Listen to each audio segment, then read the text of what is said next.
देखिए high school की class में सन 2019 का अनुसार पढ़ाया जा रहा था सेट नंबर 5।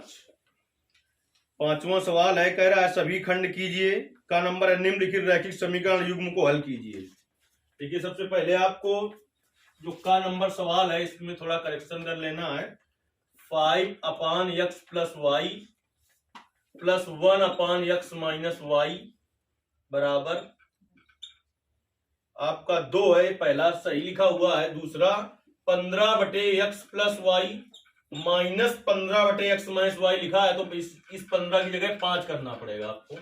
5/x - y बराबर -2। इस तरीके से रैखिक समीकरण होंगे। इस यहाँ पर जो 15 लिखा हुआ है इसको आपको 5 करना है। अब देखिए हम मान लें कि माना 1/x + y बराबर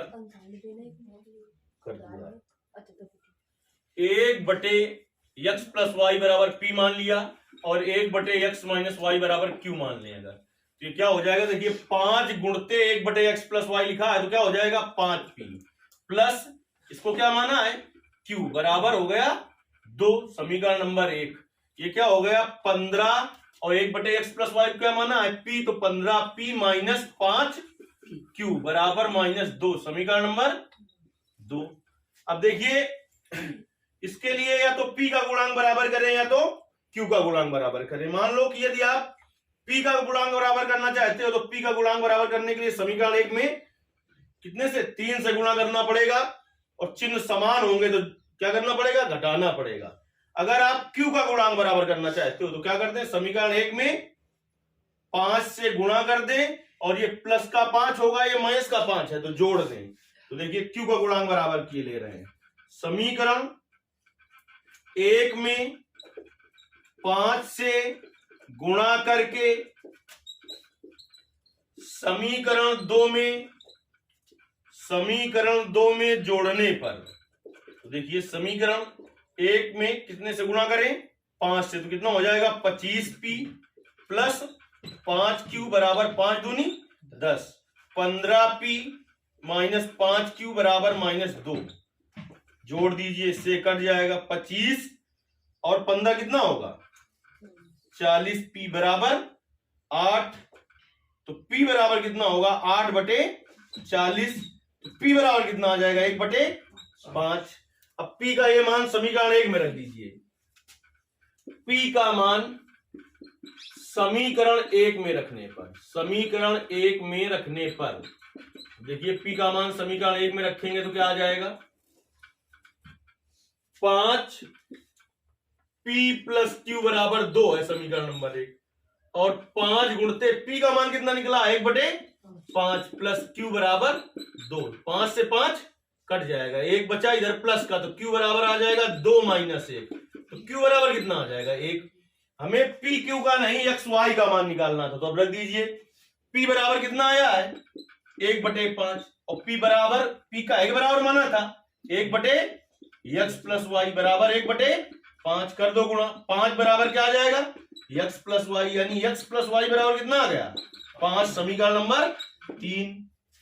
अब देखिए q बराबर कितना आया है 1।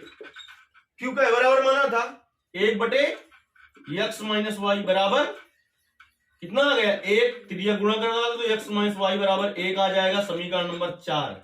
3 और 4 को हल करके x y का मान निकालना है, तो इसके लिए तो x का गुणांक बराबर होना चाहिए या तो y का। देखिए x के गुणांक भी बराबर है और y के गुणांक भी बराबर है, तो क्या करें अगर घटा दें तो y का मान निकल आएगा, जोड़ दे तो x का मान निकल आएगा, तो हम जोड़े दे रहे हैं। समीकरण 3 में समीकरण 4 को जोड़ने पर जोड़ दीजिए, तो x + y बराबर 5 और x - y बराबर 1। जोड़ दीजिए तो इससे कट गया, 2x बराबर आ गया 6, तो x बराबर 6/2, तो x बराबर कितना आ गया 3। अब x का ये मान समीकरण 3 में रख दो, चाहे 4 में y का मान निकल आएगा। तो यहां पर इसके नीचे हल कर देंगे कि समीकरण 3 से क्या आ जाएगा, समीकरण 3 से x + y बराबर 5 तो y बराबर आ जाएगा 5 माइनस एक्स, एक्स का मान रख दो 3, तो y बराबर कितना आ जाएगा 2। सवाल सही है कि गलत, ये जानने के लिए आप अपना जो समीकरण उनमें रख के एक्स वाई का मान चेक कर लो। अगर संतुष्ट करेंगे तो सही है, और अगर संतुष्ट नहीं करेंगे तो गलत है। का नंबर सवाल हो गया। खा नंबर कह रहा है 0 और 100 के बीच की विषम संख्याओं का योग ज्ञात कीजिए। 0 और 100 के बीच की विषम संख्याओं का योग ज्ञात कीजिए। तो देखिए सबसे पहले 0 और 100 के बीच कितनी विषम संख्याएं होंगी वो अगर हम ज्ञात कर लें तो योगफल हम आसानी से ज्ञात कर सकते हैं। यानी ये आपका सवाल समांतर श्रेणी का है। तो पहले लिखे 0 और 100 के बीच की विषम संख्याएं क्या क्या होंगी। विषम संख्या जानते हो? नहीं जानते हो क्या? को जानते विषम संख्या? बड़े दुख की बात है यार, क्या होता। पांचवें का ख नंबर 0 और 100 के बीच की विषम संख्याएं देखिए क्या क्या होंगी। 1, 3, 5 डॉट डॉट 99। तो सबसे पहले तो ये ज्ञात करें कि कितने इसमें पद होंगे, क्योंकि जब तक पदों की संख्या नहीं पता होगी तो योगफल ज्ञात ही नहीं कर सकते हैं। तो ए कितना है? ए होता है प्रथम पद कितना है? 1। डी बराबर T2 माइनस T1, यानी डी बराबर 3 माइनस 1, डी बराबर 2। अंतिम पद को यल कहते हैं। अंतिम पद यल कितना है? 99। पहले सूत्र लगाएं, एपी का अंतिम पद यल बराबर A plus N minus 1 into D. ये यल होता है, यही एन होता है। तो यनोवा पद ही अंतिम पद होता है, इसीलिए यल जो यनोवा पद एन बराबर होता है वही यल बराबर होता है। तो यल का मान 99 बराबर ए का मान 1 धन एन माइनस 1 इंटू डी का मान 2। तो 99 इधर प्लस में माइनस 1 बराबर एन माइनस 1 और इंटू 2। तो 99 में 1 कम कर दोगे कितना बचेगा? 98 बराबर एन माइनस 1 और इंटू 2। चाहो तो आप पहले गुणा करा लो फिर हल करो, और नहीं तो 2 इधर गुणा में इधर का में आ जाएगा। 98 बटे 2 बराबर एन माइनस 1, तो 2 का भाग दो 98 में, तो एन माइनस 1 बराबर कितना आ जाएगा? 49। तो एन बराबर क्या आ जाएगा? 49 धन 1, तो एन बराबर कितना आ गया? 50। एन का मान पता चल गया। तो योगफल ज्ञात करने के दो सूत्र एपी के, एक होता है एस एन बराबर N by 2a plus N minus 1 into D, ये हर परिस्थिति में कार्य करेगा। दूसरा है एस एन बराबर N by 2a plus L. इस सूत्र का प्रयोग आप तभी कर पाएंगे जब अंतिम पद ज्ञात होगा, और इसका अंतिम पद ज्ञात हो तब भी, ना ज्ञात हो तब भी, क्योंकि एन का मान भी पता है आपको। जहां जहां एन कितना रखोगे 50, ए का मान भी पता है, एन का मान पता है, डी का मान पता है। लेकिन अगर अंतिम पद ज्ञात हो तो ये छोटा पड़ता है, इसी का प्रयोग कर दें। एपी के यन पदों का योगफल, यन पदों का योगफल एस एन बराबर N by 2 A plus N लिख दोगे। एन का मान 50 है तो यस 50 बराबर 50 बटे 2, ए का मान 1 और यल का मान 99। तो 50 बटे 2 कितना हो जाएगा? 25, और 99 धन 1 100, 2500 होगा। 1 और 100 के बीच की जितनी भी सम संख्याएं होंगी उनका योग। चलिए ग नंबर प्रश्न देखते हैं।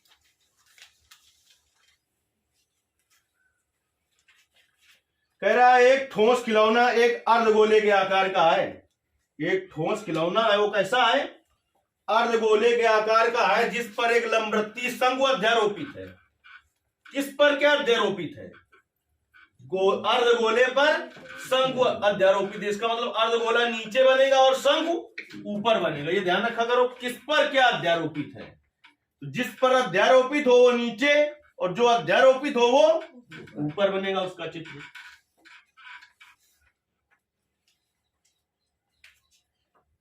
पांचवे का ग नंबर कह रहा है कि एक ठोस खिलौना एक अर्धगोले के आकार का है, जिस पर एक लंबवृत्तीय शंकु अध्यारोपित है।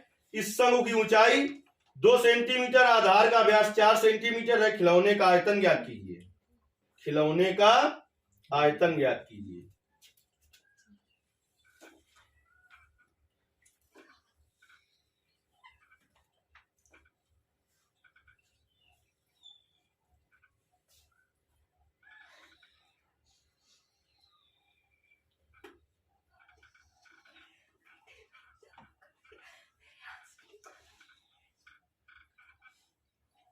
कहता है एक ठोस खिलौना एक अर्धगोले के आकार का है जिस पर एक शंकु अध्यारोपित है A B C O।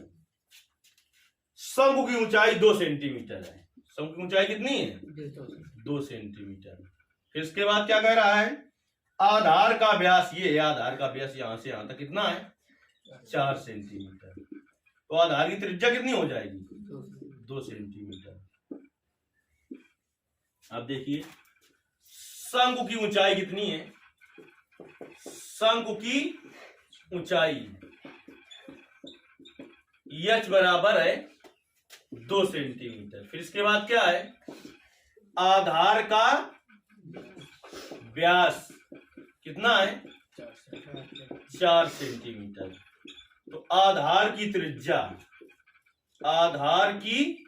त्रिज्या स्मॉल r बराबर क्या हो जाएगा व्यास बटे 2, तो 4/2 बराबर 2 सेंटीमीटर। तो इस खिलौने का आयतन हमें ज्ञात करना है। तो आयतन ज्ञात करने में बड़ा आसान काम। वक्र पृष्ठ में तो थोड़ी दिक्कत होती है, क्या करें, वक्र पृष्ठ ज्ञात करेंगे संपूर्ण पृष्ठ ज्ञात करेंगे। तो देखिए खिलौने का आयतन बराबर, खिलौना ये तो लिखा है, क्या लिखा है, खिलौने का आयतन बराबर अर्धगोले का आयतन, अर्धगोले का आयतन धन शंकु का आयतन, शंकु का आयतन। तो देखिए अर्धगोले का आयतन क्या होगा 2/3 होता क्या है वही होगा 2/3 पाई आर क्यूब। शंकु का आयतन 1/3 पाई आर स्क्वायर एच। देखिए कॉमन कितना हो जाएगा 1/3 पाई आर स्क्वायर। तो क्या बचेगा 2r और प्लस क्या बचेगा h। तो 1/3 पाई का मान 22/7, r का मान 2, तो 2 गुणते 2, 2 गुणते r का मान 2 धन h का मान 2। 1/3 गुणते 22/7 गुणते 4 गुणते 2 दूनी 4 और धन 2 6। तो इससे इसको काट दो, 3 दूनी 6। तो फिर 22/7 गुणते 4 दूनी 8, 8 दूनी 16, 8 दूनी 16 एक कितना 17/7। आयतन है सेंटीमीटर क्यूब। अब 7 का भाग दे लीजिए इसमें, 7 का भाग 176 में कितनी बार जाएगा 7 दूनी 14, कितना बचा 3 6 7 पना 35, 1 दशमलव लगाया 0 बढ़ाया 7 × 7, 3 दशमलव लगाया 0 बढ़ा सकते हैं, 7 चौक 28, 2 एक अंक तक और दे लीजिए, 7 दूनी 14, 25.142 सेंटीमीटर क्यूब। मात्रक नहीं लिखा तो आधा नंबर काटना तो जन्म सिद्ध अधिकार है, और उसका मूड अगर खिसका तो समझ लो एक भी काट सकता है। 1-2 आ रहा है, आगे दिन गलत हो गया क्या, कैसे 1-2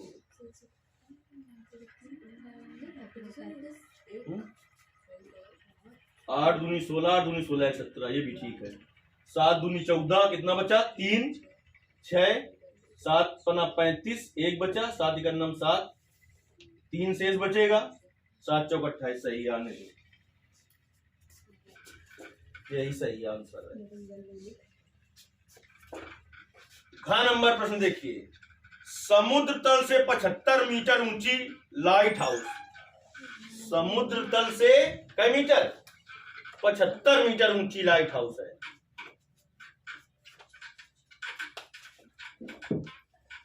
के शिखर से देखने पर 2 समुद्री जहाजों के अवनमन कोण बातचीत कर रहे हैं ऐसे ही से करते हुआ, अवनमन कोण 30 अंश और 45 अंश है। यदि लाइट हाउस के एक ही ओर एक जहाज दूसरे जहाज के ठीक पीछे हो तो 2 जहाजों के बीच की दूरी ज्ञात कीजिए। देखिए ये क्या है, ये समुद्र है, कहाँ आए हो, तो समुद्र तल से कितनी ऊंची है? 75 मीटर ऊंची लाइट हाउस। 75 मीटर ऊंची लाइट हाउस है समुद्र तल से। ये ए बी कितने मीटर ऊंची है? 75 मीटर। फिर इसके बाद इसके ऊपरी सतह पर दो क्या है? कह रहा है समुद्र तल से 75 मीटर ऊंची लाइट हाउस के शिखर से देखने पर दो समुद्री जहाजों के अवनमन कोण। एक समुद्री जहाज यहां पर है, एक मान लिया यहां पर है। दो समुद्री जहाजों के अवनमन कोण जब भी कहे तो आप समझ लो कि ऊपर से नीचे देखा जा रहा है। उन्नयन कोण जब कहे तो नीचे से ऊपर देखा जा रहा है। तो देखिए समुद्र तल से देख रहा है वो।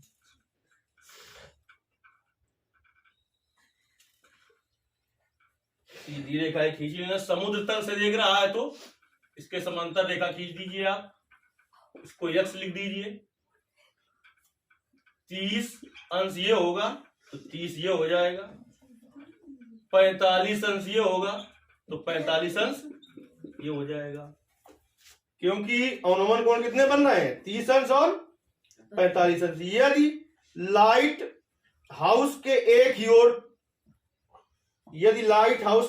ओर एक जहाज दूसरे जहाज के ठीक पीछे हो, देखिए एक जहाज दूसरे जहाज के ठीक पीछे है कि नहीं? एक जहाज यहां पर है, दूसरा यहां पर है, तो एक जहाज दूसरे जहाज के ठीक पीछे है कि नहीं?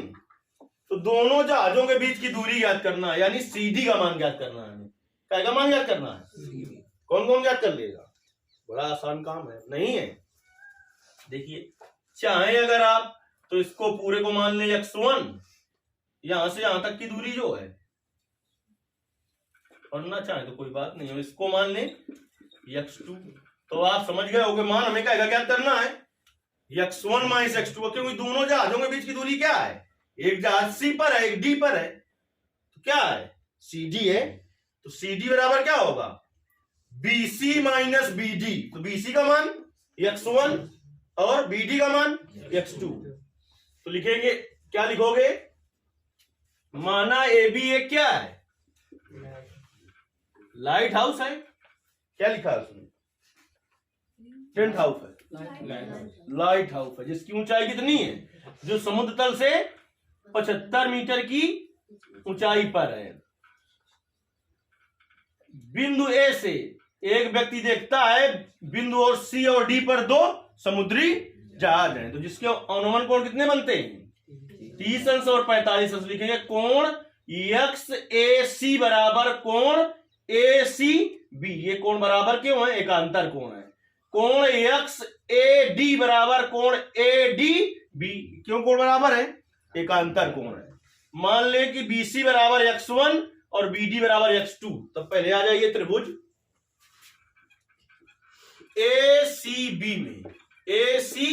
ACB में tan, पहले त्रिभुज ले लीजिए वो वाला, कौन सा? ADB में क्या हो जाएगा? ADB में tan 45 बराबर AB बटे BD। tan 45 का मान 1, AB का मान 75, BD का मान x2। तो x2 बराबर कितना आ गया? 75 मीटर। अब ले लीजिए त्रिभुज ACB में तो tan 30 बराबर क्या हो जाएगा? AB बटे BC। tan 30 का मान 1 बटे √3, AB का मान 75, BC का मान x1, त्रियक गुणा कराओ तो x1 बराबर आ जाएगा 75 √3 मीटर। अब लिखेंगे दोनों जहाजों के बीच की दूरी CD बराबर दोनों जहाजों के बीच की दूरी CD बराबर क्या हो जाएगा? x1 minus x2। तो x1 का मान कितना निकला है? 75 √3 माइनस 75 ले लो कॉमन, तो √3 माइनस 1 मीटर। यहां से आप छोड़ दोगे पूरे नंबर मिलेंगे, लेकिन और हल कर पाओ तो कर लो। √3 का मान 1.732 माइनस 1 मीटर। तो 75 गुणते घटा दो, इसमें कितना आ जाएगा? 0.732 मीटर। अब इसका गुणा तो आप करा लोगे कि नहीं करा पाओगे, और 3 अंक बाद समलो लगा देना मीटर, इतना आंसर हो जाएगा।